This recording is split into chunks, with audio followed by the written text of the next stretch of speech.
कधी-कधी social media post ही फक्त एक पोस्ट नसते. ती एखाद्या व्यक्तीच्या आयुष्यातील शेवटची आठवण बनू शकते. मुंबईतील राहणाऱ्या 24 वर्षीय रिद्धी ठक्करचंही एक स्वप्न होतं. बाईकवरून नवीन-नवीन ठिकाणी फिरायची, निसर्गाचा अनुभव आणि प्रत्येक प्रवासाची आठवण ती आपल्या सोशल मीडियावर शेअर करायची. बायकिंग आणि ट्रॅव्हलिंगची आवड असल्याने रिद्धीने याच स्वप्नासाठी बस्तारच्या दिशेने प्रवास सुरू केला. तिच्या या प्रवासाची सुरुवात उत्साहाने झाली होती. बायकर्सच्या एका ग्रुपसोबत ती छत्तीसगडच्या दिशेने निघाली होती. तिच्या सोशल मीडिया पोस्टमध्येही प्रवास उत्साह दिसत होता. लेट्स एक्सप्लोर बास्टर या शब्दांनी तिने आपल्या प्रवासाची झलक शेअर केली होती. पण कोणाला कल्पनाही नव्हती की हीच तिच्या आयुष्यातील शेवटची पोस्ट ठरेल. 12 ऑगस्टच्या सकाळी छत्तीसगडमधील धरमतरी जिल्ह्यातील राष्ट्रीय महामार्ग क्रमांक 30 वर मार्कोटोला घाटाजवळ हा भीषण अपघात झाला. वृत्तानुसार रिद्धीच्या मोटरसायकलची एका ट्रेलरशी धडक झाली. या घटनेतील रिद्धीचा जागीच मृत्यू झाल्याची माहिती समोर आली आहे.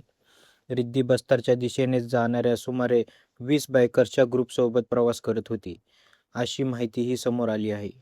अपघातानंतर घटनास्थळी एकच खळबळ उडाली. पोलिसांनी घटनेचा तपास सुरू केला असून अपघातास कारणीभूत वाहनांबाबतीतही तपास करण्यात येत आहे. काही वृत्तांमध्ये वाहन घटनास्थळावरून निघून गेल्याचे सांगितण्यात आले आहे. तर इतर वृत्तांमध्ये ट्रेलरशी झालेली धडकेचा उल्लेख आहे.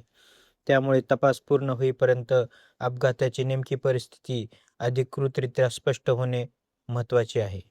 रिद्धीच्या मृत्यूची बातमी समोर आल्यानंतर बायकिंग आणि ट्रॅव्हलिंग कम्युनिटीमध्ये हळहळ व्यक्त केली जात आहे.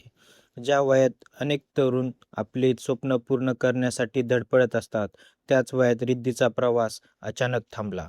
एका प्रवासात एका बाजूला बस्तर एक्सप्लोअर करण्याचं स्वप्न आणि दुसऱ्या बाजूला त्याच